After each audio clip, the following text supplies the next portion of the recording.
3 minutes after transmigrating to another world, I became the tribe's hope.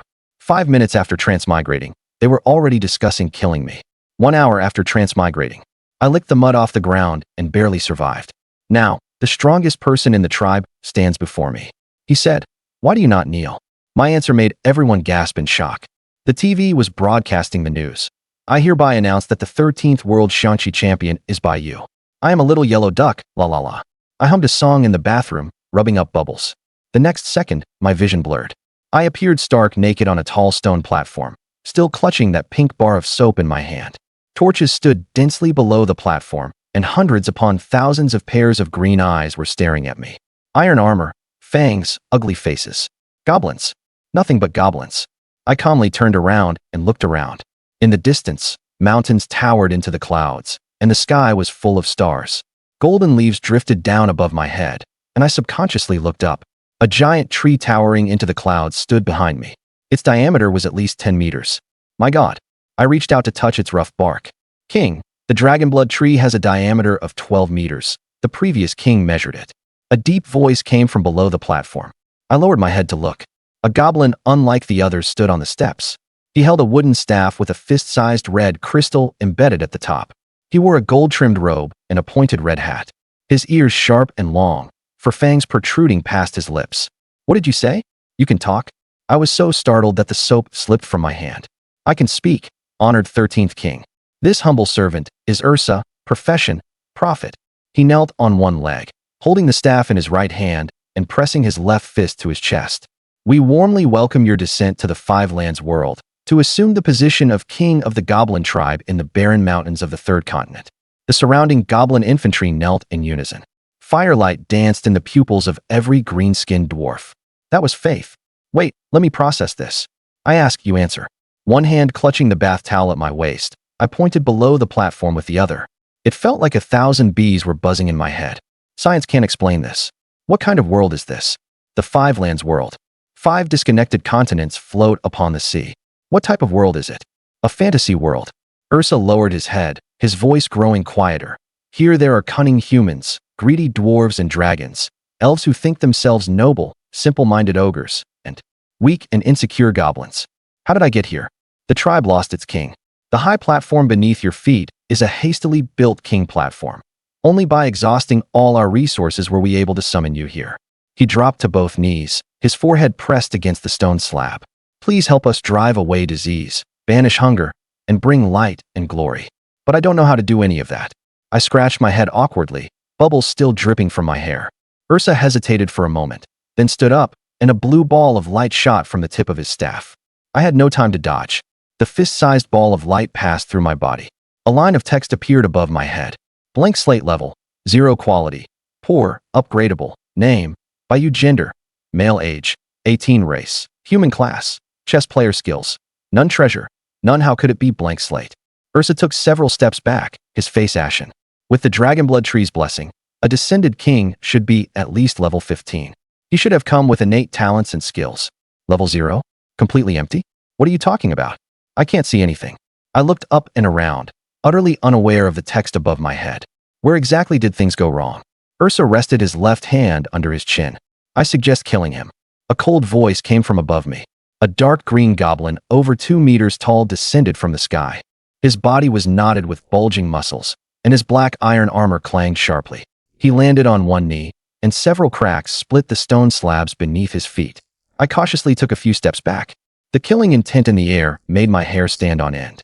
Golden fallen leaves drifted down between us. "Do not be rude to the 13th king. Royal Guard Agu, stand down," Ursa said in a deep voice. "A king not acknowledged by the goblin tribe is unworthy of being called king." Agu reluctantly stood up and walked aside. "I remember now. It's the royal jelly." Realization flashed in Ursa's eyes. The hastily built king's platform was missing royal jelly. The other outstanding king candidates were unwilling to come, so the dragonblood tree could only forcibly summon the weakest one. "Great prophet, do you mean we have no choice? We have to train him." Agu ground his teeth. "Yes. The hastily built king's platform used up all our resources. We can't build a second one. Without royal jelly, the next one who comes will also be a blank slate." Ursa looked up at me. "Agu, protect the 13th king. I'm going back to consult the ancient texts." He turned and walked down the steps, his back looking desolate. Protect him? I'd rather kill him. Aga stared at me coldly. A weak and crafty human has no right to be king. I gathered my courage and tried to start a conversation. Your name is Agu, right? He said nothing and closed his eyes to rest. After leaving me stranded on the high platform for a full half hour, Ursa hurried back.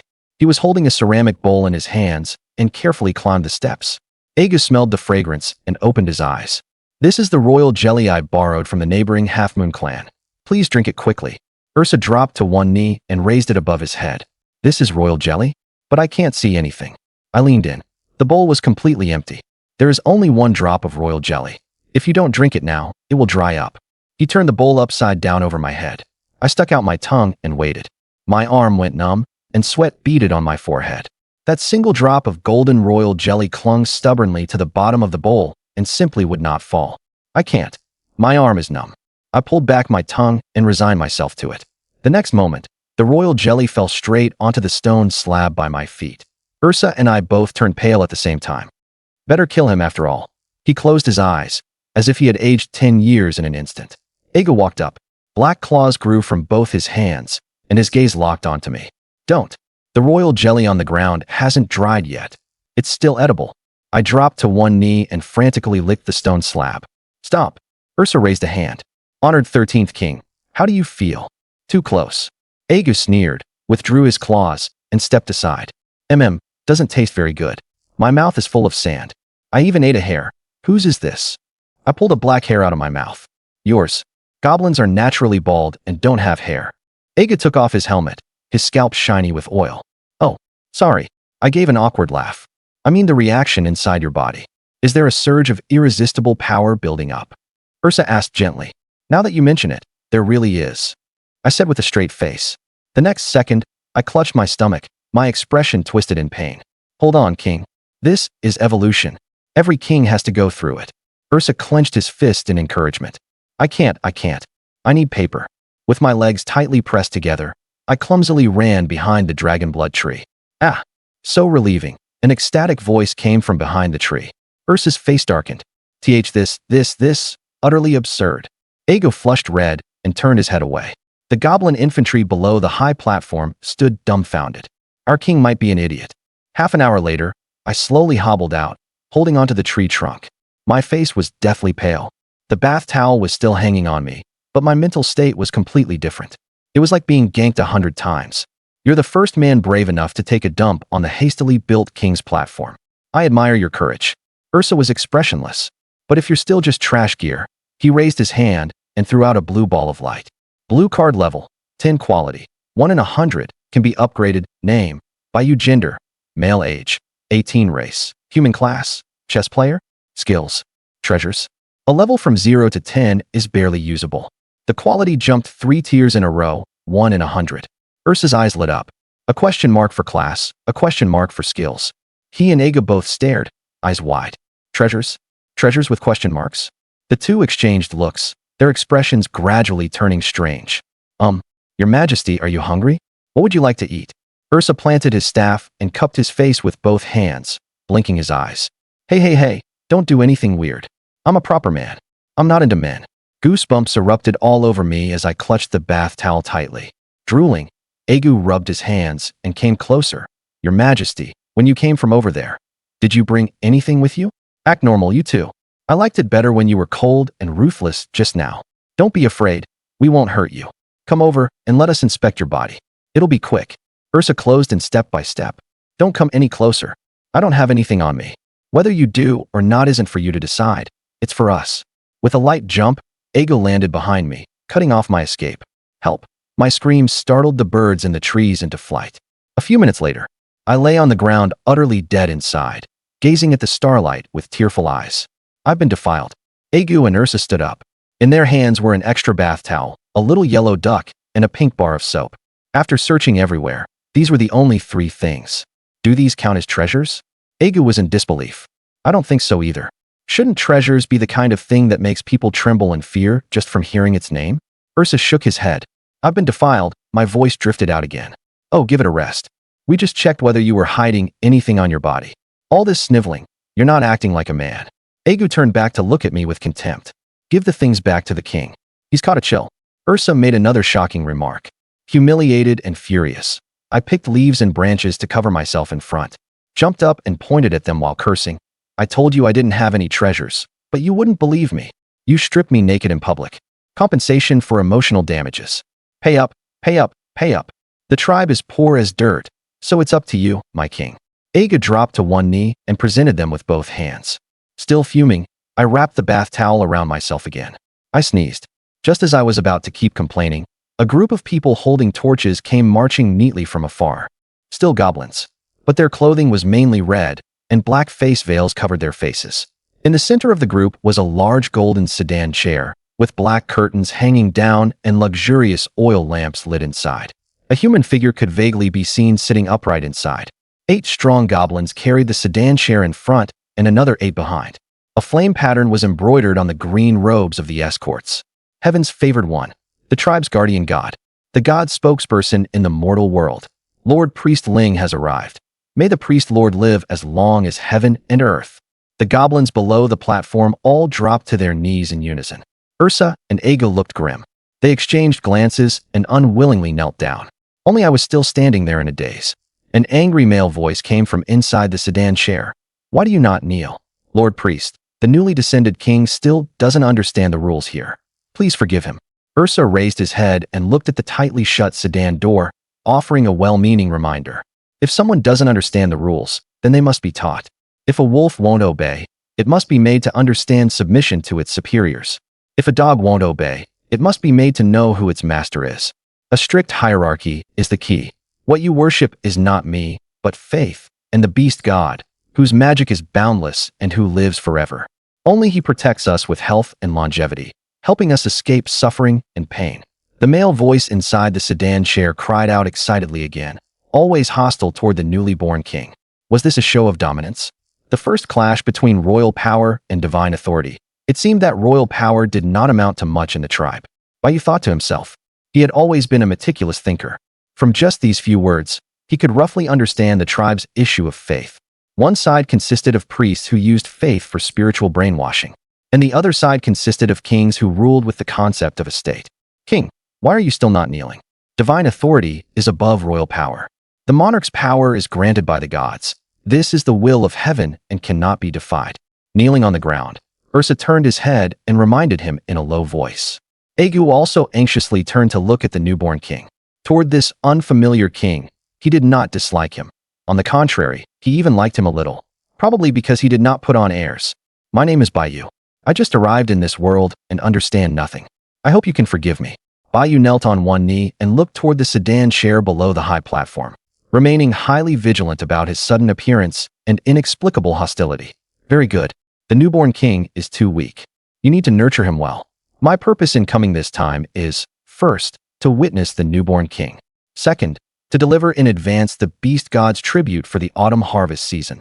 5,000 gene of meat, 500 gene of alcohol, 300 gene of fruit, 50 live young human women, and 10 gene of gold. It must all be paid in full on the day of the first snowfall when winter arrives. Otherwise, the beast god will become enraged and require a live sacrifice. The spirit priest inside the sedan chair said sinisterly, in a tone that made one shudder. Understood, Lord Spirit Priest. Our tribe will definitely pay all the tribute in full on the day the first snowfall arrives. Ursa said in a dejected tone with his head lowered. He did not argue, which showed that this was not his first time experiencing it, but that he had already grown used to it. Good, then I am relieved. May the beast god bless you. The spirit priest's voice came from inside the sedan chair, never showing himself from beginning to end, making everything seem extremely mysterious. Bayu simply watched quietly as the priests left. He was the first to slowly stand up. It seemed the tribute they spoke of for the autumn harvest season was anything but simple. The numbers were absurdly large. For an ordinary small tribe, it would be very difficult to obtain enough food in this desolate autumn. On top of that, they still had to hand over an enormous amount of tribute. If luck was bad, whether they could even survive the long winter nights of hunger and cold would be a question. Ursa stood up and watched the other side leave in great numbers. Then turned back with a worried look at Bayu and said, Great 13th King, you heard it clearly just now as well. What are your plans? Agu also stood up and added, The power to decide lies with you. Please give the order. The two of them both looked at Bayu. What will happen if we don't hand over the tribute? Bayu asked with an awkward smile. If the tribute is not fully paid when the time comes, then we will not receive the beast god's protection. The priests will not provide aid or treatment, and our tribe will suffer an epidemic that will bring immeasurable deaths. Ursa said seriously. The goblin infantry below the high platform also all stood up and looked at their king. They were all very clear about the difficulties facing the tribe. Let's eat first. The weather is starting to get chilly. When people aren't full, their minds are filled with thoughts of food, which is not conducive to making decisions on critical matters. Bayu bent over, covering his empty stomach with his left hand, and began to spout nonsense with a straight face. All right. Ursa nodded in agreement. Not long after, they arrived at a goblin camp. There were thousands of houses here, large and small, each about 2 meters high. Every house was triangular, all built crudely from branches and weeds. The goblins here were even smaller and poorer, barely clothed, with their round bellies exposed. Simply put, it's a refugee camp. Going hungry and lacking warm clothes is just an everyday occurrence. This, are you sure they're goblins too? Bayu was dumbfounded and couldn't help asking. They are all level 1 to 3 underage goblins, about 1 meter tall, very weak, and with almost no combat power. Adult goblins are 1.5 meters tall and need 3 years to reach level 5. As for Agu, he is 2 meters tall and only reached level 10 after spending 10 years and obtained the title of guard goblin. Ursa kindly explained. Then he lowered his head. He felt deeply ashamed seeing that the tribe members could neither get enough to eat nor enough to wear. What is a title? Bayu was puzzled. The more he learned about these things, the more unreal they seemed. A title is basically a profession. Every baptism must be carried out by Lord Spirit Priest. Only by unlocking a profession can one obtain an inheritance. Ursa said as he walked. The level 1 to 3 goblins around them carefully gathered around. Each of them held skewered food, and with fearful yet respectful expressions, offered it up with both hands. Most of these were roasted small animals like rats and lizards, making Bayu instinctively stretch out his hand only to hurriedly pull it back. Is this something people eat? If it's not rats, it's lizards. My God, there are even bats and toads, and worst of all, you don't even remove the guts. Bayu shouted, his face pale as he looked up. Lowering his head to look again at the dark cuisine skewered over the fire, he instantly lost all appetite. Because there's no need to. Food is scarce. Agu replied somewhat resentfully. Perhaps those words had hurt his strong yet sensitive self-respect. Bayu quickly shut his mouth. Realizing he had said the wrong thing, he could only give an awkward smile to ease the tension between them. Then don't tell me that the goblin roasting over the fire over there is also one of your foods. You actually eat your own kind. Bayu walked in silence for a while. Suddenly, he caught the wafting aroma from a nearby fire and, starving, hurriedly looked over. A chill immediately swept through his whole body. He had somewhat underestimated the goblin's brutality. Eating your own kind is perfectly natural. He is a half-moon goblin from a hostile tribe. He is a trophy, food, and honor. Agu clenched his fist proudly against his chest as he shouted, then looked at Bayu with a stern gaze. Bayu froze. With his values, he simply could not accept cannibalism among the same kind. And with it horrifyingly happening right before his eyes, that meant humans might also be on their menu. I suddenly don't feel hungry anymore. Wait for me here. I'm going to the bushes nearby to relieve myself. I'll be right back, don't worry. Bayu pretended to walk toward the bushes not far away, glancing around as he slowly crouched down. The other goblins awkwardly turned their heads away and quietly waited for him to finish. Ursa and Agu thought nothing of it and let him leave for the time being.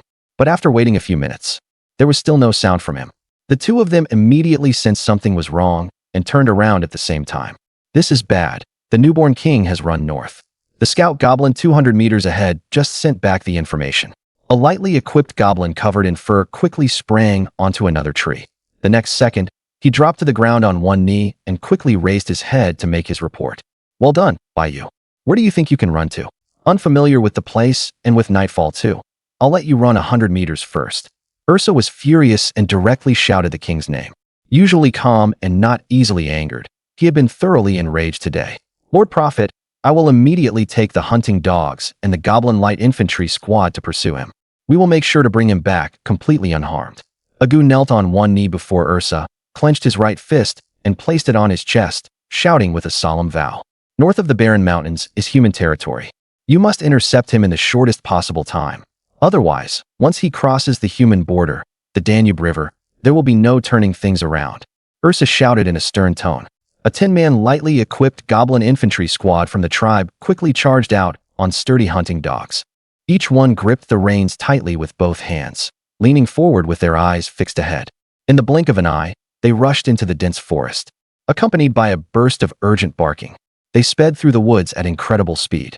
That was close. The moon in this world is big and bright enough for me to see the road clearly.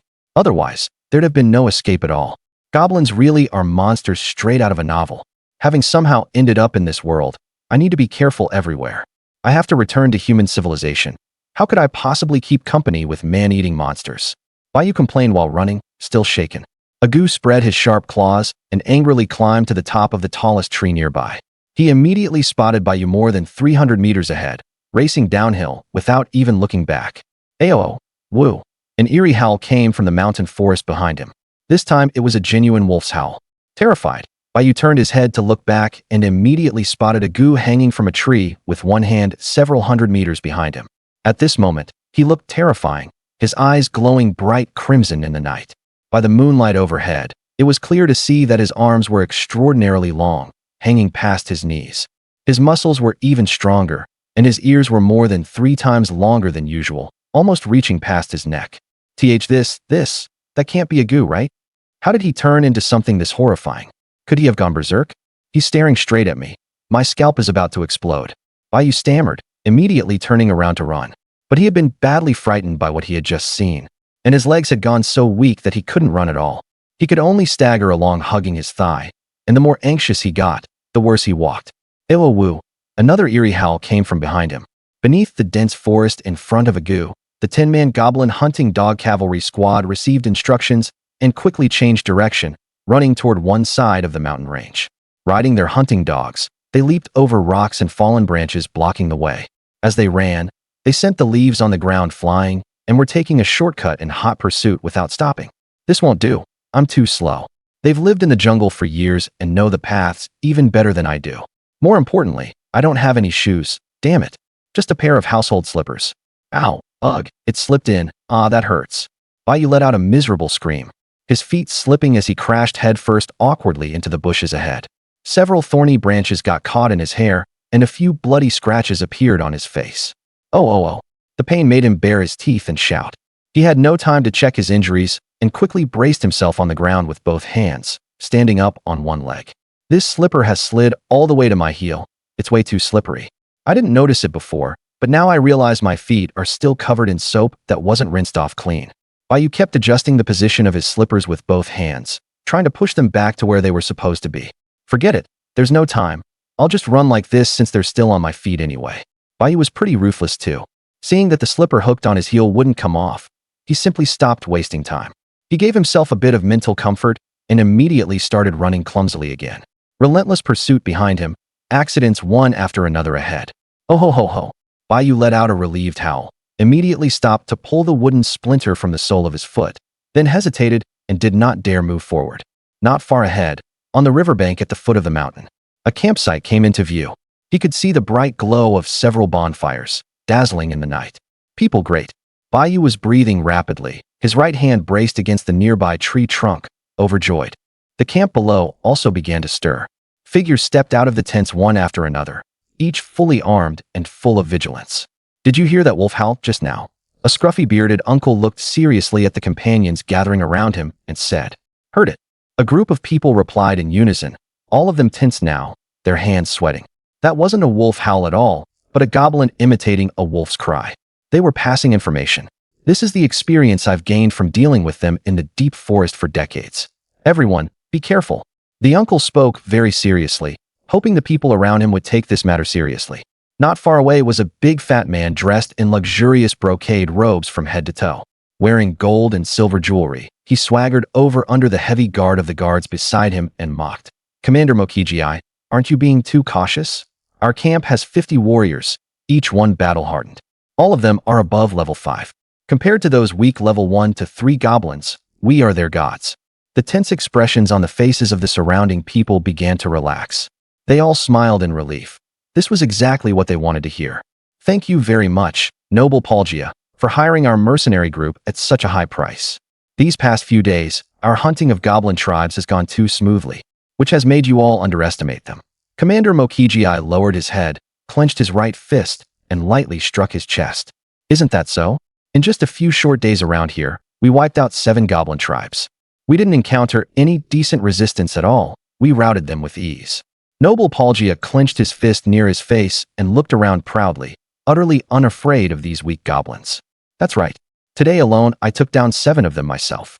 A young guard beside him drew his sword and raised it high in the air, boasting about his achievements with a smug look on his face. Yeah, they're pitifully weak. They don't even deserve to be our enemies.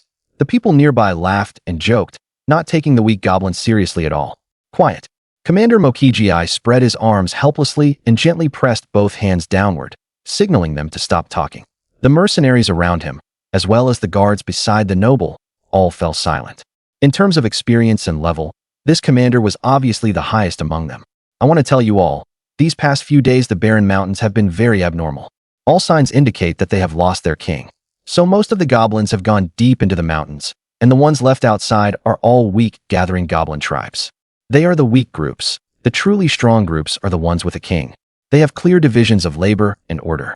Stop. You've said this many times, and I've heard it many times too. Next, are you going to say that they have level 5 goblin scouts, level 8 goblin light infantry, level 10 goblin hound cavalry, level 15 guard goblins, and a king who is at least above level 15? Noble Palgia said with a mocking expression. Combined with his exaggerated expression and pig-like body, he looked extremely ridiculous and laughable. Haha. The people around him all burst into hearty laughter, and their frayed nerves eased quite a bit. That's the truth. Commander Mokiji had not finished speaking before he was interrupted. Then let me ask you, Commander, have you ever seen them with your own eyes? The Palga noble asked deliberately. I have. Mokiji said firmly, not sounding like he was joking at all. Everyone pricked up their ears and listened intently. Even the Palga noble, who liked to heckle, shut his mouth and listened in silence. Why do you think I keep repeating it? Because all of this is real. Whether mercenaries or adventurer groups, they all knew more or less about the legends of the goblins in the Barren Mountains. When I was young, I scoffed at all of it and didn't believe any of it at all, until I saw it with my own eyes. Mokiji said as he walked. Looking at the bonfire at his feet, he silently picked up a piece of firewood and threw it in. A few sparks drifted out, and the fire burned even more fiercely. Get on with it. A mercenary beside him urged eagerly. At that time I was 21 years old, only level 4, and had no talent. I made a living skinning for a powerful poacher mercenary group whose members were level 10, right here in these Barren Mountains. While I was with a few peers at a temporary camp in the deep forest, skinning goblins and other animals, I saw an extra goblin on a nearby tree trunk, one unlike the others. He was wearing crude cloth armor and neither shouted nor cried out. He just watched us quietly like that. Mokiji fell into his memories, staring at the blazing fire before him as if witnessing that tragic scene once again. And then, the Palga noble walked over and, with a grave expression, looked at his back as he spoke. Even now I still can't forget that look. It was a look of hatred. But at the time, that goblin in the tree didn't do anything and simply left. Its quietness was terrifying. Mokiji held out his left hand to the fire, wanting the flames to drive the chill from his body.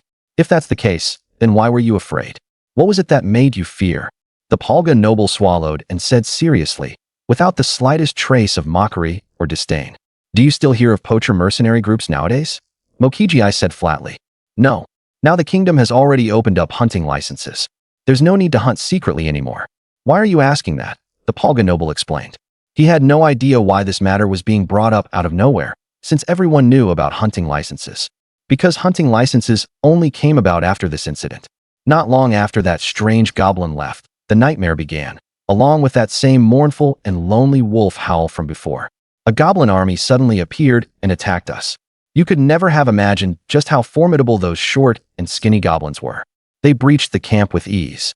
The mercenary group I thought was strong couldn't hold them off at all. One by one, they died helplessly before my eyes, falling stiffly into pools of blood just like that. Before Mokiji could finish, he was interrupted. Impossible. Mokiji, you should be responsible for what you say. Stop trying to scare us. You should know that even local soldiers are only level 5, and level 10 mercenaries can already be considered regular soldiers. Palga shouted as he seized on the flaw, unable to believe this story was real.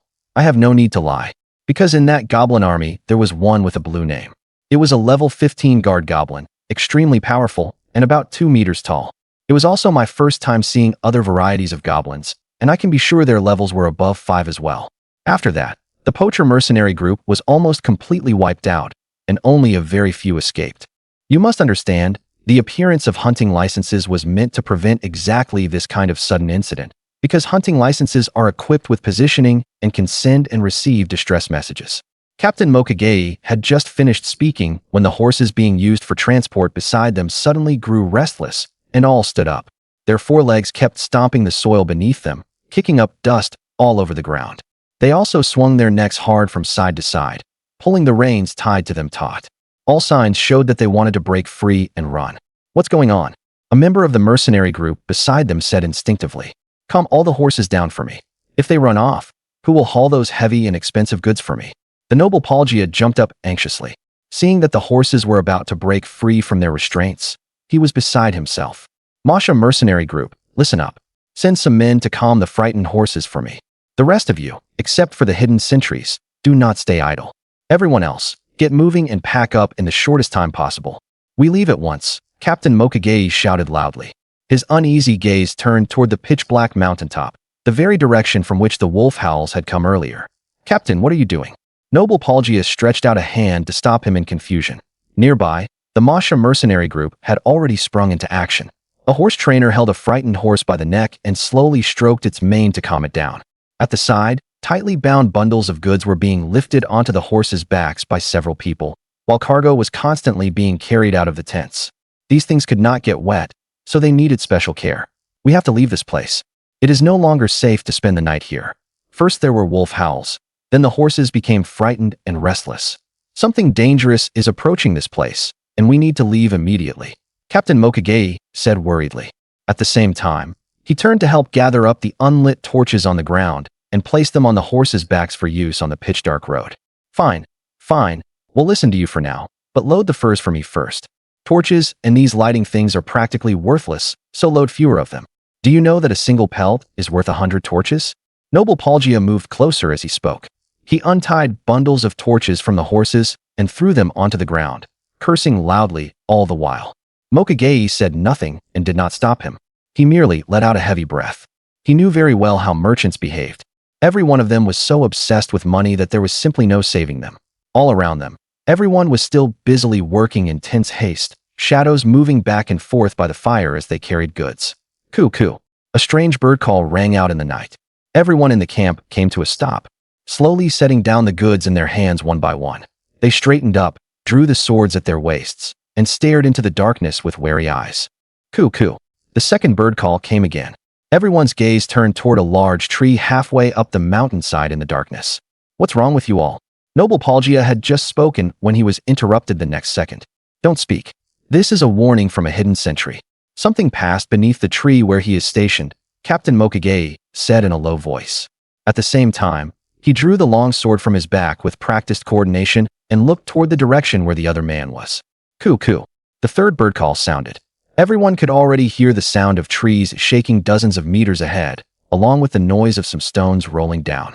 Sure enough, something was approaching. As he spoke, Noble Palgia retreated back to the center of the guards beside him. The fully armored guards nearby all drew their swords and protected the fat, bloated noble in the middle. More than a dozen archers lined up in a row, standing ready with their bows fully drawn, waiting only for the enemy to reveal itself before delivering a fatal strike. The swaying trees ahead were getting closer and closer, meaning whatever was below them was also drawing nearer. No one was sure what it was, but everyone was already prepared for battle. A few meters from the camp, the last tree finally began to shake. Something also emerged from the overgrown weeds ahead. The way it moved was very strange, swaying from side to side, and it was already certain that it was not human. "Oh, help, I seem to be trapped. Hurry and save me, I'm human." A weak, unfamiliar human voice came from the grass, accompanied by the sound of the surrounding weeds being flattened. "It seems like he's trapped by something and is struggling violently. Shoot. Some unknown monsters can imitate human cries for help," the Bolgia noble at the side urged. He did not want to take even the slightest risk for this. At this moment, those archers belonged to the Masha mercenary group and were only in an employment relationship with him. So at a critical moment, they would not obey his orders at all. "Someone up front, give me a shield and a torch. Archers, cover me." Commander Machi put the long sword back on his back and was the first to lead by example as he walked forward. Taking the shield and torch handed over by his subordinate, he crouched down and carefully approached. Are you crazy? Do you have a death wish? How can a commander be so reckless? Why don't you order your mercenaries to go scout it out? In the center of the guards, the Bolgia noble was a little surprised to see him go up first instead of sending his men. The mercenary group beside him remained motionless, each of them extremely tense, beads of sweat running down their cheeks. Their palms gripping their weapons were also drenched in sweat as they watched their commander's bold yet careful actions. When he was 5 meters away, Commander Machi threw the torch in his hand over. The torch landed neatly in the grass, and the appearance and limbs of a conscious person emerged into view. Don't act rashly. This is a person. Everyone, put down your weapons. After seeing clearly, Commander Machi turned his head and shouted to his subordinates. The Masha mercenary group slowly lowered their weapons. One by one, they lowered their guard and gathered around. They wanted to see what kind of person had made them so anxious. The Bolgia noble pushed aside the 2 guards in front of him with both hands and cautiously followed the mercenary group over. He also wanted to see what it was. It's a human, but how is it a black-haired boy? Someone beside him muttered. Judging by that hair color, he's obviously a slave, except there is no slave mark on his face. And his skin is fair and tender, his complexion healthy, and there are no calluses on his hands or feet. Instead, he looks like a pampered young nobleman who has never done any rough work. Someone at the side said, and the reasoning was sound. Who are you? The Bolgia noble shouted, looking at Bayu, who was still struggling in the grass. Forget that. My foot is caught in a trap. That damned idiot actually set a trap here. My poor foot is about to be crippled. Bayu sat on the ground clutching his leg and cried out in pain. He looked completely full of energy, with not the slightest look of someone who was injured. Don't move. Let me take a look. Commander Machi crouched down and examined it carefully. I'm going to open the trap now. The bone is fine. It's only a flesh wound. Your shoe saved your leg. Still, being able to wear your shoe up over your ankle makes you quite a talent. Commander Machi opened the trap with both hands. Bayu quickly pulled his foot out. He easily felt it with his right hand and discovered that, just as he said, there was indeed nothing seriously wrong. His origins are unknown. We should interrogate him first and see whether he is someone who means us harm. The Bolgia noble reminded them from the side. He did not want an inexplicable stranger appearing in his camp. Bayu had just stood up and was about to explain. Commander Machi's sword was already at his neck. The speed at which the sword was drawn was very fast. It was over in the blink of an eye. Our patience is limited. If you don't want to die, then speak honestly. Now tell me your name, where you came from, and why you are here. Cold sweat ran down Bayu's forehead as he felt the sharp tip of the sword at his neck. He subconsciously moved back a little and shouted, I'm human. I've been looking for you. I got lost and saw the firelight, so I ran over. I mean no harm. I hope you'll take me to human territory. Don't leave me alone in the deep mountains. Everyone listened carefully. Haha, looks like this guy is an idiot. Even now he still doesn't understand what we do. A young member of the mercenary group nearby crossed his arms over his chest and looked on with a mocking smile. You are? Bayu swallowed nervously, trembling as he looked at their ill intent toward him. He held both hands high, not daring to make any rash moves, while his eyes darted around. He noticed a wooden rack by the campfire with a stretched goblin hide on it, with bits of flesh and blood that hadn't been fully scraped off. Looks like he really is an idiot. We are the poachers mercenary group. Of course, that was in the past. Now we're legal, because we have a hunting license, specializing in hunting goblins and wild beasts, and of course we also sell humans of unknown origin. The noble Bolgia said proudly, patting his round belly. His 5 fingers were covered with expensive gemstones of various colors, and as he looked at Bayu's fair and tender appearance, he was estimating how many gold coins he was worth. Wait, before Bayu could finish speaking, he was struck from behind with a club and knocked unconscious, his whole body falling stiffly forward. This figure, this skin, and the blanket he's wearing. Truly top quality, this blanket, this. The noble Bolgia stroked Bayu's body with his hand, commenting as he spoke. Then his gaze fixed on the white bath towel and lingered there for a long time. What's wrong, noble Bolgia? Commander Mokegoi patted him on the shoulder and said from the side, clearly bothered by his distraction. The noble Bolgia picked up Bayu's bath towel, placed it on top of his head, and examined it carefully. The guards nearby tacitly gathered around holding burning torches, and the brightness instantly increased, allowing him to see it clearly. What is it? What did you notice? Commander Mokegoi urged curiously from the side.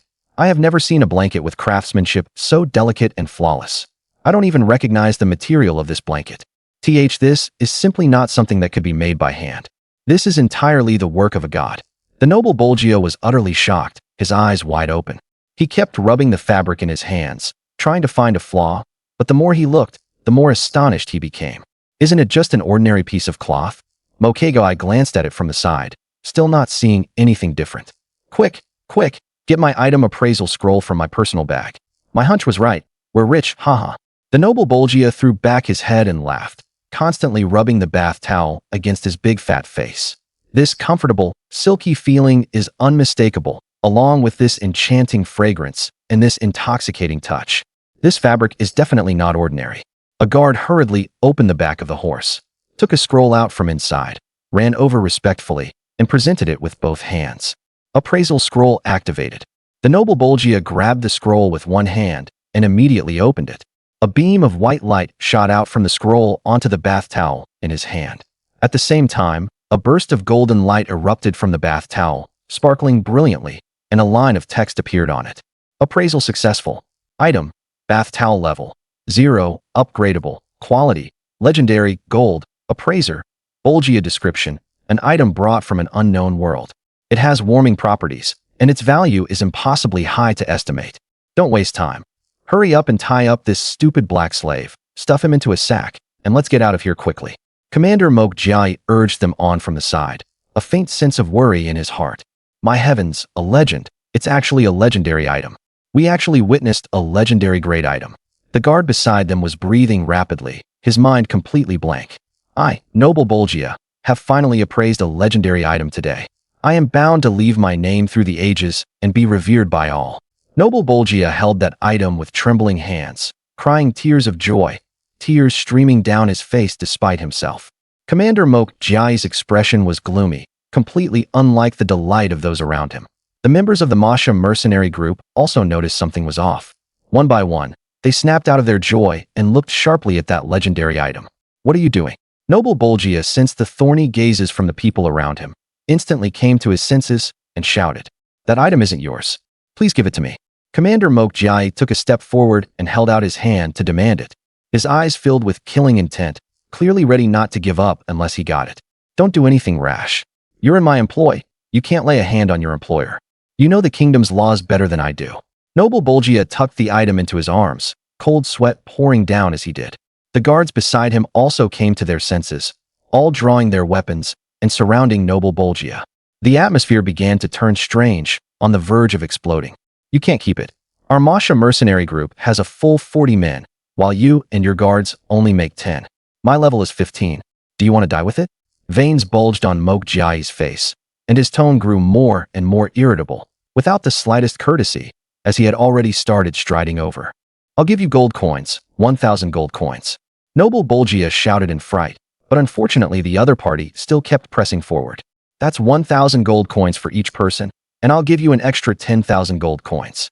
Hearing those words, Mokegai stopped in his tracks, frowned, and began weighing the pros and cons. The faces of the Masha mercenary group members beside him clearly showed they were tempted, and they all looked toward their commander. Although this item is legendary, it's only a bath towel, worth at most 70,000 gold coins. I plan to sell it to princes and nobles. If it isn't worth that much, then I'll be the one taking the loss. If it is worth that much, then splitting it among 50 people comes to about the same. Noble Bolgia said nervously, hoping the other party would not act recklessly and cause unnecessary conflict. He usually liked to put Commander Mokegai down to prove his own status. But he had forgotten that in this desolate and barren mountain range, there were no laws to restrain anyone. And for a mercenary group, killing and robbing was the most normal thing in the world. Fine, the legendary bath towel is yours. Besides paying for this trip, you will also give each of the 40 members of our Masha mercenary group 1,000 gold coins, plus my 10,000 gold coins. Commander Mokegai thought it over and felt this was for the best. After all, although killing him would get them the legendary bath towel, it would also violate the kingdom's laws and offend the high-ranking nobles backing him, causing him to lose his stable life and be hunted everywhere, which would simply not be worth it. Good, good, good. Compared to our friendship, I trust the blood oath contract more. Noble Bolgia quickly took a scroll from his bosom and threw it over, afraid that he would break his promise. A blood oath contract is worth 1,000 gold coins. You nobles really are rich. I, Mokjiai, under the radiance of the god of light, hereby enter into a blood oath contract with Noble Bolgia. The legendary bath towel shall belong to Noble Bolgia. Noble Borham must, within 1 month, pay the 40 members of the Masha mercenary group 1,000 gold coins each as compensation, as well as my 10,000 gold coins. Neither side may attack or kill the other. Any oath breaker will have their soul fall into hell and become a walking corpse. Mokgai sneered as he opened the scroll, which automatically floated into the air and emitted a beam of white light. All the words that had just been spoken automatically appeared on the blank scroll. Then he stretched out his right hand and pressed it onto it, leaving a red handprint with every fingerprint clearly visible. Item: Oath in Blood Contract Scroll Contract. Legendary Bath Towel Content. I, Mokgai, under the radiance of the god of light, hereby sign an oath in blood contract scroll with Noble Borha. Duration: 30-day countdown. Both parties signing must do so willingly and must not violate the contract terms. Any oath breaker will enter hell and lose their soul. A warning message appeared on the oath in blood contract scroll. The scroll automatically flew in front of Noble Borha. Noble Borha let out a sigh of relief. He carefully checked the contract content and found that the words on it matched exactly what the other party had said.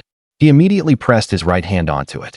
With one handprint from each person, the contract was complete, and the scroll automatically rolled back up and fell down.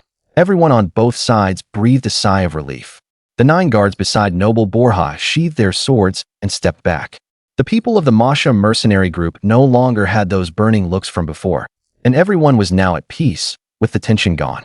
Now that the oath and blood contract scroll had been completed, both sides were safe. How should we deal with this strange young man behind me? Mokgai turned his gaze back and focused on Baiyu, who was lying unconscious and naked on the ground, asking what should be done with him. Earlier, he made us worry for nothing. But after he gave us a God-bestowed gift, I chose to forgive him. Throw him into the water prison and torture him severely. Force him to reveal more secrets. Someone carrying a legendary item can't possibly be an ordinary person. Noble Borha's expression darkened. Now he had nothing left to worry about. The fulfillment of obtaining a legendary item made him unable to stop. On top of that, both sides had signed the oath in blood contract scroll, which meant that what he said now was the safest. After Noble Borha finished speaking, Baiyu was dragged into the river by 2 mercenaries, each grabbing one of his arms. They placed him in waist-deep water, with his hands tied up high inside a cage so he could not move. "Wake up, boy!" Noble Borha kicked the wooden cage, splashing up a spray of water. Seeing that the other party had not woken up, he kicked the water again, sending a large splash crashing onto Baiyu's face. Drops of bright red blood dripped from his forehead and hair, mixing with the river water and covering half his face. He isn't dead, is he? Noble Borha crouched down to take a look, then turned back uncertainly and asked, "No, we do this all the time, we're experienced.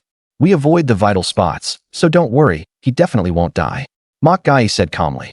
Then he bent down, reached his right hand into the cage, grabbed one of Baiyu's fingers, and forcefully snapped it. "Ow!" Baiyu struggled in pain, feeling the intense agony from his finger. He slightly raised his head and glared angrily at them. "See, isn't he still alive? Looks like this kid has quite a temper, huh? Unfortunately, he ran into me. Even a wolf has to obediently lie at my feet," Mokgai said smugly, slowly standing up and beginning to size him up seriously. "Why are you treating me like this?" Baiyu lowered his head, his face gloomy, no longer carrying that easygoing friendliness from before. "Because you're too weak in this lawless gray area.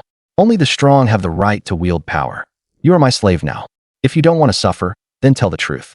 The Bolgia noble looked him over, saw that he had regained consciousness, and stood up as well. Standing side by side with Mokiji, he looked down from above at Baiyu trapped in the water. "I'm just an ordinary person. The worst thing I've ever done is being greedy for money. I have never hurt anyone, and now someone is hurting me instead. I am very angry. The pain coming from my finger tells me that I am very angry." Baiyu suddenly turned his head and glared at them, the bloodshot in his eyes increasing. His body trembled from rage, and his heart seemed about to break free from his control and leap out. Haha. The Bolgia noble and Mokiji both burst out laughing at the same time. A weak person's anger is insignificant. You're quite interesting. It seems you've never been beaten before. That's why your mouth is still so tight. You don't even bother to look at your current situation. Captain Mokiji said coldly. He lifted the cage with one hand and carried him into the deep water area. On the shore, A large number of mercenaries stood with their arms crossed over their chests, watching this farce with amusement. I haven't even asked him yet. Don't kill him. The Bolgia noble hurried after him and grabbed one side of the cage to stop him. Don't worry. You won't get anything out of him right now. I'm the most experienced. Leave it to me. I guarantee he'll cry and beg us to let him talk. Mokiji said confidently, looking at Baiyu in the cage, who wore a stubborn expression and kept his mouth shut. He knew that for the time being Baiyu would not yield, nor would he say anything of value. Cough, cough, cough. The water level had already reached his chin and was rapidly rising toward the top of his head. Baiyu struggled painfully in the water. Mokiji pressed down hard on Baiyu's head with his right hand, forcing him underwater to make him taste the agony of suffocation for about a dozen breaths or so. Then he grabbed his hair again and hauled him back up. Let him catch his breath for a few breaths, then shoved him back into the water again. He kept repeating this without asking anything, and the time spent underwater grew longer and longer. Wait. The instant Baiyu surfaced, he hurriedly shouted, and Mokiji's hand, which was about to force him down again, stopped. See, after just a few rounds, you already couldn't hold on. Mokiji smugly withdrew his hand and clapped it, showing off the results of his training. Who are you, and where did you get this thing from? The Bolgia noble carefully took out the legendary bath towel from his robe and asked. Who I am isn't important. What's important is that you two are about to become dead men. Baiyu tilted his head back and gulped down fresh air, still wearing a defiant expression. The Bolgia noble's face darkened on the spot. It seems breaking one of your fingers was too little. You still have 9 left. I hope your mouth stays as smug as it was just now. Captain Mokiji's face turned grim, and he had already started making his move. Cuckoo, cuckoo, goo-goo. A hurried bird call rang out, and everyone turned to look toward the mountainside. A figure fell from a tall tree, snapping a thick branch, then crashed to the ground with broken twigs and fallen leaves. At the same time, the hidden sentries in the trees in the other directions also fell, only managing to let out a brief cuckoo bird call before they died. What on earth is it? The Bolgia noble turned back in alarm and exclaimed. Form up, shield bearers in front, archers in back. Mokiji quickly ran to the shore and shouted loudly. The surrounding mercenaries all gathered together. One by one they quickly drew their weapons and took position on the outside, waiting nervously for the other side to arrive. 5 green goblins about 1.5 meters tall jumped out of the grass ahead. With sharp fangs and long noses, their whole bodies covered in light cloth armor, they bounced around on the ground holding short iron weapons. Haha, all of the other side's mercenaries burst out laughing. Damn, I thought it was some terrifying monster, but it's just weak goblins. One mercenary lowered his weapon and smiled easily as he looked at his companion beside him. Wearing crude cloth armor, they should be around level 5. No reason to turn down gold that's practically being delivered to us. One mercenary excitedly charged out first, gripping his weapon with both hands as he gave chase. This one's mine. A goblin pelt is worth 15 silver coins. Another mercenary broke away from the group and rushed up with his weapon. Stop right there. The situation is unclear. Everyone stop. Captain Mok Jai shouted anxiously. But 5 men on his side had already broken formation and charged ahead. Seeing 5 tall, burly humans charging at them, the 5 goblins that had been hopping around in place immediately jumped into the grass and fled. Damn it, trying to run? 1 step from me is worth 5 of yours. Another mercenary said excitedly, then jumped into the grass in close pursuit. It'll be fine, boss. A mercenary beside Mok Jai comforted him. The sounds of weapons clashing rang out from the grass, and after a few short bushes fell over, there was no sound at all. Dalia, Connor Samo, Bailey, Madung, Jadinisai, answer me. How are you all doing now? Captain Mok Jai shouted while watching for changes in the grass, hoping to spot his own men standing up. Nothing really happened, right? There's not a single sound. Here, come with me and take a look. After the 2 in the formed-up group finished speaking, they carried their shields and carefully walked in. The 2 held torches and began searching through the grass. Drops of red blood remained on the trampled grass, and the air was filled with a strong smell of blood. Captain, something happened to them. There's only blood in the grass, no bodies. We don't know what dragged them away. Kier stood up and shouted. The next second, a strong hound leaped up behind him.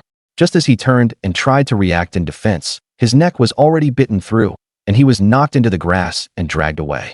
The other one was also knocked to the ground and, without any real resistance, lost all signs of life and was dragged deep into the grass. Did you just see that? That bloody maw. That was a wolf, and not a low-level one. The mercenaries in the front row saw it clearly and cried out in fear. That's a goblin hound. bred from forest wolves successfully tamed by goblins. They are all level 7, which means we've encountered a goblin army. Mok Jai's mind was clear, and he immediately sorted out the key information. The faces of everyone still forming up changed in shock, never having imagined that they themselves would run into the legendary goblin army. Standing in the river by the bank, the Borgia noble shouted, "You said that was just a legend. How could we run into it by such a coincidence?" Mok Jai ran from the bank into the water, lifted up the cage trapping Baiyu with one hand, and hurled it hard onto the bank. Then quickly drew the long sword from his back, pressed it to Baiyu's neck, and shouted, "You've been lying this whole time. Something has been chasing you all along. You brought this nightmare to us. Speak now, what exactly is chasing you? Didn't you just say it already? A goblin army. Sadly, 7 of your men just died. As a human, I don't feel the slightest bit of sorrow. Instead, I'm even a little excited. That is the thrill of revenge." The corners of Baiyu's mouth curled upward, and he smiled happily without the slightest fear. "Very good. Even if you don't say it, I can still guess it. You stole something from a goblin tribe that has a king. That would be the legendary bath towel, am I right? If you think what you said is right, then it's right." Baiyu couldn't be bothered to explain. He kicked the wood inside the cage with his foot, feeling no sympathy at all for whether they could make it back alive. "If we return the legendary bath towel and offer up this brat as well, we can get out of this unscathed." Mok Jai withdrew his long sword and looked towards several malicious red eyes in the woods, not wanting to clash with them. "But the 2 of us just signed a blood oath contract.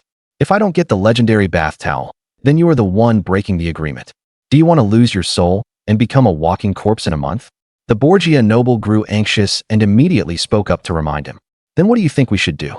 Mok Jai panicked, caught in a dilemma, the situation before him weighing heavily on him. "We have the numbers. Think about it carefully. Earlier they kept luring us into the grass, and now it's certain that 7 people have died.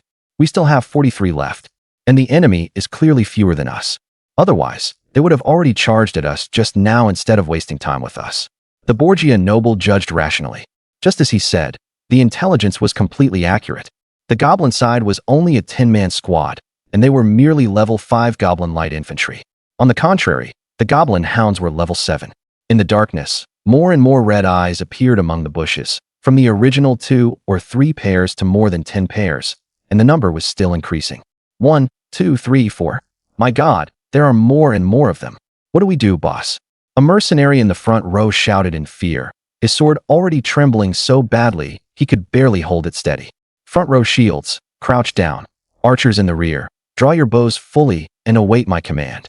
Mok Jai pointed his sword forward, fearless in the face of danger, successfully taking control of the situation.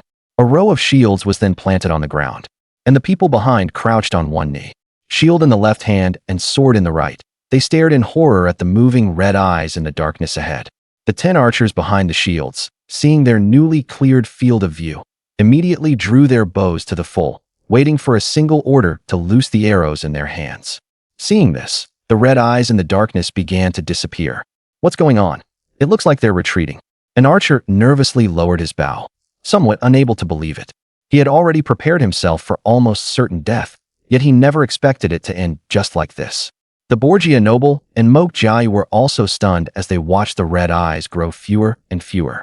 The pressure in their hearts also began to ease, but heaven refused to let them have their way. A larger red eye lit up in the darkness, followed by a second large red eye opening as well. A huge rock flew out from the bushes in the grass, directly smashing away the shields of the 5 people in the front row. The bodies of the 4 archers behind them caved in on the spot, and they died instantly, with blood spilling all over the ground. Another huge rock came flying over, causing 5 more deaths. "Everyone spread out, and keep your distance." Mok Jai shouted himself hoarse, then used both hands to drag a severely wounded mercenary to a safer place. Another huge rock came flying over. Fortunately, it landed on the beach and no one was hurt. But the survivors were already completely terrified, each of them standing there blankly with empty minds. Agu, clad head to toe in black armor, walked out of the grass carrying a huge rock on his right shoulder. Behind him, 10 goblin infantry followed with weapons in hand, also exposed in the firelight. A level 15 guard goblin. Mok Jai muttered to himself, his eyes fixed in terror on the monster ahead. "You all deserve to die," Agu said angrily. He set the giant rock on his shoulder down by his feet and looked toward the horses not far away, already so frightened that they had dropped to their knees. One by one, The fully loaded goods on their backs fell to the ground. The sight of flayed goblin pelts scattered all over the ground made him extremely angry. Scout scroll, activate. The noble Balga shouted fearfully as he pulled a scroll from his robe and threw it into the air. The scroll opened by itself and turned into a large shower of light particles, brushing past Agu with the wind. Lines of text in different colors appeared above their heads, even exposing the 10 hounds hidden in the grass. Scout scroll, level 15 guard goblin Agu, level 5 light armored goblin infantry, level 7 goblin hounds. Commander Makage, stop spacing out. Right now you're the highest level here at level 15. The enemy's level 15 guard goblin is yours, and the enemy's 10 level 7 goblin hounds will be handled by my guards. They're all level 8. The other level 5 light armored goblin infantry will be left to your mercenaries. We have to win this encounter, or none of us will survive. Alright, it's a deal. Everyone who's not dead yet, pick up your weapons and pull yourselves together. Behind us is the wide river. There's nowhere to retreat. Only by wiping out the enemies in front of us can we stay alive. Move according to the noble Balga's plan. Fear is not cowardice. I, Commander Makage, will lead the charge. When you're afraid, charge forward bravely. If you're scared, then shout it out loud for me. Kill! Makage shouted loudly. Gripping his long sword with both hands, he bravely charged forward with the surviving mercenaries under his command. Kill! The others were clearly scared to death, but after shouting their fear out loud and charging forward behind their commander's back, they did not feel quite so afraid anymore. You don't need to protect me. Prioritize killing the level 7 goblin hounds, then quickly support the others, the noble Balga shouted excitedly. The guards beside him all drew their weapons and charged forward as well, and the two sides clashed together in a fierce melee. The light-armored goblin infantry displayed excellent combat prowess, taking advantage of their small size and speed.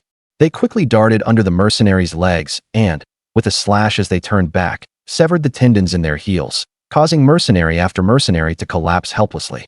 Watch your footing. Don't let them get close. They're good at cutting heels. Commander Makage kicked away a light-armored goblin infantryman that was trying to slip under his legs, then turned and saw his subordinates getting hit by the trick, so he hurriedly shouted the warning. With that warning, the guards, whose bodies were fully covered in armor, became wary, and several incredibly fast light-armored goblin infantrymen were kicked away. One of them successfully slipped under a guard's legs and slashed backward, striking hard against the leg armor. The guard did not collapse like the mercenaries before him. Instead, he swung his sword and cut the light-armored goblin infantryman down at his feet. That's right, just like that. The hounds hidden in the grass are charging out. Their target is the lower-level mercenaries. Guards, hurry up and get to the front to hold them off. The noble Balga commanded from the rear, breathing hard and drenched in sweat. Just as he had said, 10 level 7 goblin hounds charged out of the dark grass with pairs of glowing red eyes. They leaped over the light-armored goblins below them and pounced on the mercenaries in front. Their gaping maws tore straight through their targets' throats, and the number of humans began to drop rapidly. The guards also rushed over, their whole bodies covered in armor. They rampaged across the battlefield and crashed directly into the hounds. Both sides rolled on the ground in savage combat. Some guards got back to their feet, while in other cases it was the hounds that rose again. Both sides suffered heavy losses. I didn't expect this to be our second meeting, Guard Goblin, Agu. I'm very afraid of you. Moke Jai struck down the hound that had leapt up to attack him with a single slash. The hound fell to the ground and staggered back to its feet. Blood gushed from its neck, and in the end it collapsed weakly to one side, already dead. You know me? Agu raised his powerful leg and kicked the huge rock at his feet out. Skill Mighty Cleave. The huge rock came flying over. Moke Jai took a deep breath and, instead of dodging, advanced forward. A faint white glow appeared on the longsword gripped in both his hands. Then with a forward slash, he split the huge rock in two, and the halves fell to the ground, kicking up a cloud of dust. Of course you couldn't possibly remember me, because back then I was so weak, and you were always my nightmare. Now you still haven't grown at all. Just like back then, you're still level 15. You are not as invincible as I imagined, and now I'm not afraid of you at all. Moke Jai swept the long sword in his hand to the side, and the blood on the blade flew off and landed on the ground. I don't know what nonsense you're rambling about. Poachers must die. Agu jumped more than 10 meters into the air and landed behind Moke Jai in an arc. He crashed heavily onto a guard's back and stomped him to death on the spot. Then he leaned forward, drew his thigh back, and instantly exploded with force, stirring up a gust of wind as he flashed past. Several guards nearby fell stiffly to the ground, killed with a single strike, each with a bloody line across the throat. Mokjai, what are you doing? Stop him, or all my guards will be dead. The noble Bolgia cursed anxiously from the side, watching helplessly as the other party slaughtered his guards as if entering an unguarded place. Inside the cage, Bayu calmly watched all of this. This world is real. Seeing the death of his own kind for the first time, he did not feel the disgust he had imagined. Instead, there was even a slight surge of excitement. What's wrong with me? Bayu muttered to himself. Unable to believe that he could be so cold-blooded, he also noticed that his personal information above his head had begun to change on its own. Blue card prompt. A believer on our side attacked humans. The number of human deaths has reached 40. Faction automatically assigned, Goblin tribe. Relationship with the human faction. Hostile, faction, Goblin tribe level. 1/1 quality. 1 in 100 upgradable. Name, Bayu gender. Male age. 18 race. Human demi-human. Class, chess player Goblin king. Defective, skill, evil aura, passive. On the mountainside, Prophet Ursa stood on a rock and witnessed the changes in the information above Bayu's head. The corners of his mouth curling up involuntarily as he said, "Wanna run? Wanna return to human territory? Now you can't go back. Heaven truly is helping me." Behind him was a group of true hound cavalry, numbering in the hundreds, all level 7, each about 1.7 meters tall. The hounds they rode were also all level 7. Both hounds and cavalry were strong and sturdy, every one of them clad in heavy armor, with only a pair of red eyes exposed as they looked down the mountain in reverence. After both sides fought with all their might on the riverbank, both suffered heavy losses. In the end, the last guard also fell to the ground, leaving only the noble Bolgia, Mokjia, and Bayu alive. On the Goblin tribe's side, only Agu and 4 hounds remained alive. All the other lightly equipped Goblin infantry had been wiped out. Agu was bathed in blood all over, holding a mercenary's corpse high in both claws and hurling it at Mokjai. Mokjai leapt into the air, kicked the obstructing body away, and swiftly closed in to battle Agu once again. Both sides swung the blades in their hands at the same time, and showers of sparks flew from the clashes of their weapons. The two were evenly matched, neither gaining the upper hand, and once again they pulled apart and watched each other warily. Mokage was drenched in sweat, his whole body trembling from his rapid breathing. Bead-sized drops of sweat slid down from the hair before his eyes and into the corners of his eyes, and he blinked lightly. Agu impatiently brandished his claws and charged over. Looking at the sand beneath his feet, Mokage came up with an idea and quickly kicked forward hard, sending a large amount of sand flying into Agu's face. Agu hurriedly stopped and instinctively raised both arms to shield his face. In that instant, the opportunity that would decide victory or defeat arrived. Whirlwind slash, Mokage shouted. His whole body spun with the long sword, turning into a blue tornado and closing in directly on Agu. Bang bang. The sound of sword striking armor rang out again and again. Looking at the blue sword energy tornado right in front of him, Agu felt immense pressure. The sand, stones, and fallen leaves on the ground were all swept up by the tornado. The armor on his arms began to give way under the assault and shattered into pieces. Fragments of armor fell away, revealing the green skin underneath, followed by streaks of red blood marks. Agu saw that he could no longer withstand it. If he kept resisting, he would surely be defeated. He quickly stepped backward, trying to widen the distance, but seeing Agu retreat, the opponent immediately launched a second wave of attacks. Fourfold slash. The blue sword energy tornado vanished. Gripping his longsword, Mokage slashed forward 4 times in one smooth motion, swiftly unleashing his second move. A layer of white sword energy could be seen covering the longsword, and with ease it cut through the claws that had withstood countless clashes before without being broken. Agu froze in place, motionless, as the severed claws on his hands fell to the ground. A deep, long sword scar across his face and chest split open the protective armor on the outside, exposing the bare chest beneath it. The next second, Agu collapsed forward to the ground without the slightest ability to fight back, and a large amount of blood poured from the wound in his chest. Good. The Borgia noble stood stunned in place and shouted loudly, now that victory had been decided. His face radiant with joy. Whirlwind slash, fourfold slash. How do these moves look just like warrior skills from a game? Am I in another world right now, or inside a game? But I clearly remember that I just took a bath and then somehow ended up here. The pain and touch all feel so real. Bayu's hands were bound above his head to a pillar, the pain unbearable. And as he watched the exchange between the two sides before him, it always felt a little like being inside a game. He was already starting to be unable to tell whether what he was facing was a game where you could respawn infinitely, or another world where death was final. I finally killed him, haha. Captain Mokage collapsed weakly to the ground, the long sword slipping from his hand, completely unable to pull himself out of his excitement. Aiga's finger twitched. This slight movement was noticed by the constantly watchful Borgia noble, who hurriedly shouted, "Mokage, he's not dead yet. Get up quickly and finish him off." "How is that possible?" Mokage replied, grabbing the weapon from the ground as he climbed to his feet and stared at the other side.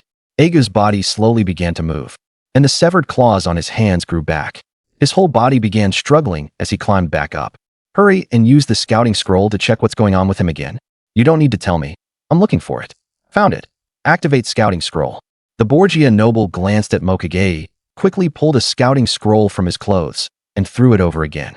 The scouting scroll opened automatically and transformed into a sheet of white points of light that flew over and covered Aiga's body. A small portion was blown back by the wind, and the points of light fell onto the three of them. Scout Scroll Level 15 Royal Guard Goblin Aiga status. Severely wounded and dying. Evil Aura. This unit is affected by the Evil Aura, causing its attack power to surge dramatically. Damn it, Evil Aura. How could there be a priest or a warlock shaman here? The kind who can cast spell buffs? Mokage said with an ugly expression. As far as he knew, this kind of buff was extremely terrifying. Among the orcs, they were all people of extremely high status, either wealthy or noble. Mokage, hurry and look back. I think I know what's going on.